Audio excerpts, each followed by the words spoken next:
Assalamualaikum warahmatullahi wabarakatuh.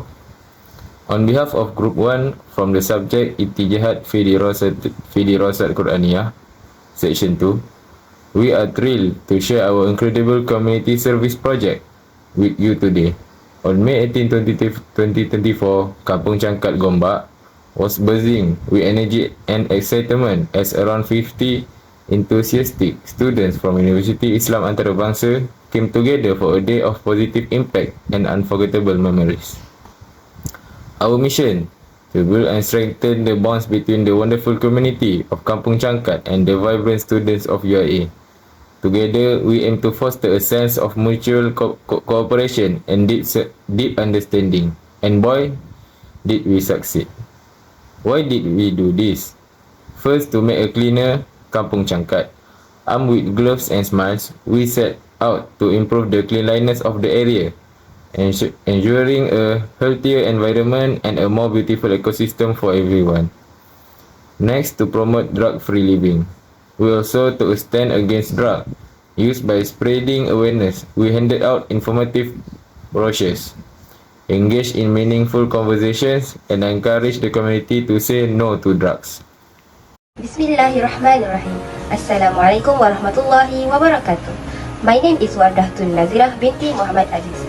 Today I want to talk all of you about the UIA students from Quran Sunnah course have implemented mutual aid program and anti-drug talks from AADK together with the community of Kampung Changkat, Gombak, Selangor.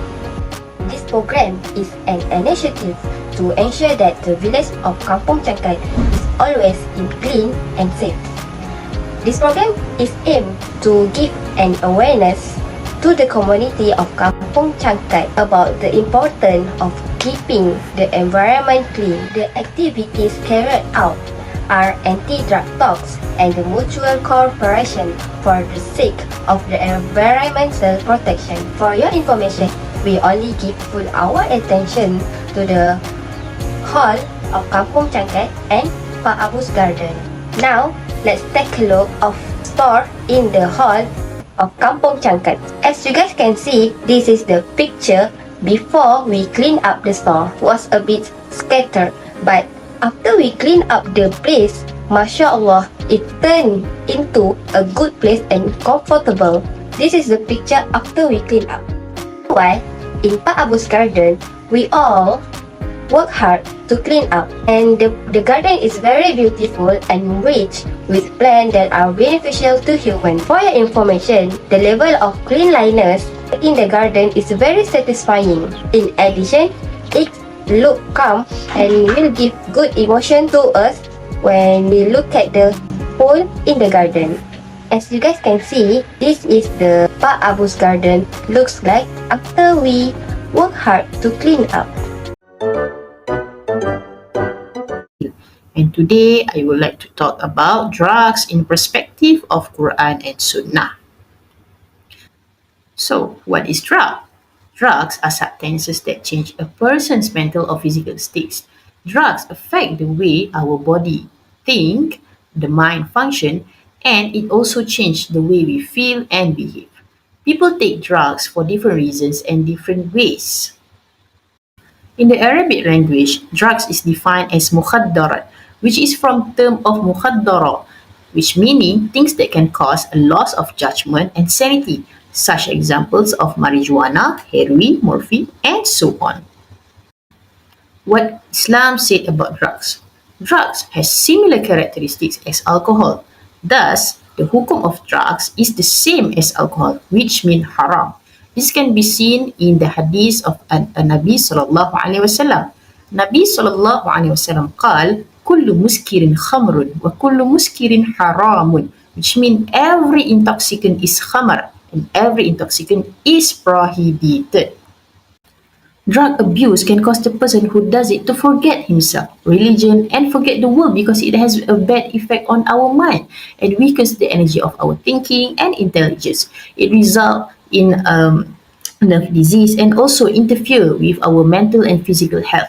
That's why Allah subhanahu wa ta'ala said in the Quran, أعوذ بالله من الشيطان الرجيم ولا تقتلوا أنفسكم إن الله كان بكم رحيما. Mean, you shall not kill yourself. Surely Allah is ever compassionate to you. Allah subhanahu wa ta'ala also said, أعوذ بالله من الشيطان الرجيم ولا تلقوا بأيديكم إلى التهلكة. Meaning, do not cast yourself into ruin with your own hands. Let's look on how to recover from drugs. There are many things that we can do, such as community service, such as cleaning, distribute free foods, or we can exercise. Also, we can do Salatul Jama'ah, read Quran, and always make dua. We should always set to do what Allah loves us to do, such as the activities above. Bismillahirrahmanirrahim. So I will continue to talk about the part of the relationship between cleanliness and mental health in Tafsir fi Zilal al-Quran, which written by Imam Sayyid Qutb. So the verse that we choose is in Surah Al-Ma'idah, verses 6. Allah mentioned, O you who have believed, when you rise to perform prayer, wash your faces and your forearms to the elbows and wipe over your heads and wash your feet to the ankles. So in this tafsir, Imam Sayyid Qutb mentions that in previous ayats, Allah have mentioned the pleasures of food and marriage as already have been outlined. The reference now is made to a higher level of enjoyment, namely purification and prayer. Together, both types of enjoyment are necessary for men. And he also mentioned that the physical purification, here which is wudu, is an important preparatory process for spiritual purification. That's which we made in our prayer. And continue in the same ayah, فَلَمْ تَجِدُوا مَاءً فَتَيَمَّمُوا صَعِيدًا طَيِّبًا. And then Allah mentioned also, continue to say, ما يريد الله ليجعل عليكم من حرج ولكن يريد ليطهركم وليتم نعمته عليكم لعلكم تشكرون. And if you find no water, then have recourse to clean earth and wipe your faces and your hands therewith. Allah does not want to lay any hardship upon you. Rather, He wants to purify you and complete His favors, ni'mah, upon you, so that you may give thanks. So in this beautiful ayah, Imam Sayyid Qutb interpret like this. He mentioned and emphasized the concept of dry ablution that had been commanded and mentioned in this ayah, while we previously emphasized that purification is a necessary condition before meeting Allah. But when water is unavailable or potentially harmful, dry ablution with soil is considered sufficient. This dry ablution primarily serves as a spiritually purification according to Sayyid Qutb. And from these verses we can also observe that, which is Sayyid Qutb have outlined, Allah does not want to afflict people or to overburden them or cause them any difficulty in meeting their religious duties. He simply wants them to be blessed with the grace of purification and to make them feel His grace so that they show their gratitude to Him. When they do so, He increases and even multiples His grace. So this clearly illustrates how the easy Islamic code of living combines a gentle and practical approach with divine blessings. I believe now we already have a brief or overall understanding on the importance of purification and its relationship or impact on mental and spiritual health. Now we'll continue with the verses that are related to mental health issue. As for Hamza's explanation in Tafsir al-Azhar of Quranic verses that are relating to mental health indicators, which is ability to manage stress, mentioned in Surah Taha verse 130. In this verse, Hamka tells about the polythesis or mushrikeen of Makkah who is ridiculed, accused, and also insult the Prophet of Muhammad of all things. They did this because they rejected the teachings that brought by Prophet Muhammad. And Hamka also mentioned that Prophet Muhammad as a human being would have felt offended by all these insults. So this verse was revealed as a warning from Allah to Prophet Muhammad to be patient and steadfast in facing all kinds of insult thrown to him by the mushrikeen or by the polytheists. The verse above tells of the Prophet Muhammad and Muslims who were experiencing a lot of pressure.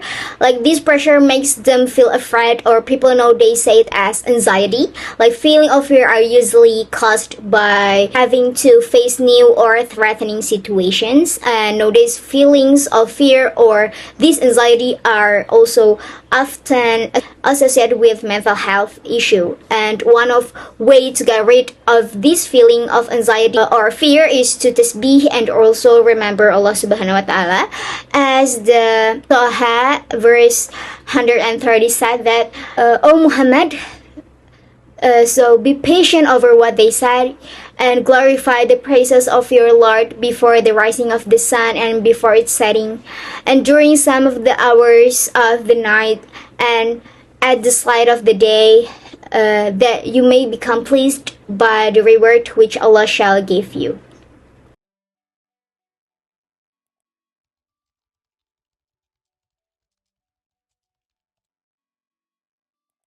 To conclude our presentation, from the Quran perspective, it's like having a divine guidebook to a happy, healthy, and harmonious life.